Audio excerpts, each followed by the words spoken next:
عرب میں جو وبا کے حوالے سے خوف و ہراس پھیل چکا ہے، گفتگو آپ کے سامنے رکھی ہے۔ تمام طلباء جو ادارہ حاضہ میں زیر تعلیم رہے، آج سے جامعہ مکمل طور پہ پڑھائی معطل کر رہا ہے، تعطیلات کا اعلان بھی کر رہا ہے۔ تمام طلباء بالخصوص جو حفاظ کرام ہیں، یہ مت سمجھیں کہ آپ کی چھٹیاں ہو گئی ہیں، آپ نے خوب سیر کرنی ہے، گھومنا ہے، پھرنا ہے، نہیں۔ حفاظ کرام سے میری یہ گزارش ہوگی، وہ یہاں رہیں یا گھر میں کہیں بھی ہوں، تو جو کچھ آپ نے سال بھر میں، 2 سال میں، 3 سال میں جو آپ نے محنت کی ہے، اس محنت کو آپ ضائع نہ کریں۔ ہم وقت قرآن مجید کا ایک حصہ، ایک جز مقرر کر کے اس کو آپ پڑھتے رہیں، تاکہ یہ آپ کی محنت ضائع نہ ہو۔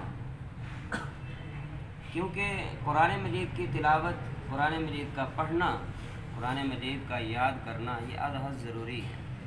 اور بالخصوص حفاظ کرام جو ہیں، وہ رات کے آخری پہر میں اٹھ کے نوافل کی صورت میں قرآن مجید کی تلاوت کریں۔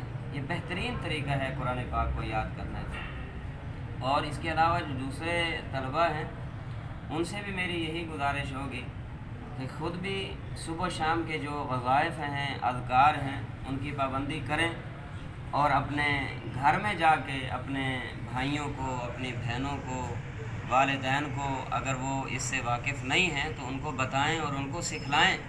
بسم اللہ الذی لا یضر مع اسمہ شیء فی الارض ولا فی السماء وهو السمیع العلیم۔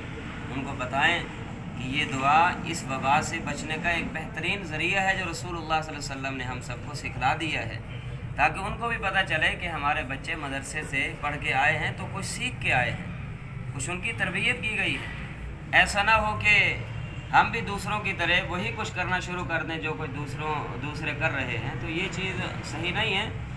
ان میں اور ہم میں ایک نمایاں فرق ہونا چاہیے۔ وہ نمایاں فرق جو ہے ان میں اور ہم میں جو ہے، وہ عملی زندگی کے ساتھ ہے۔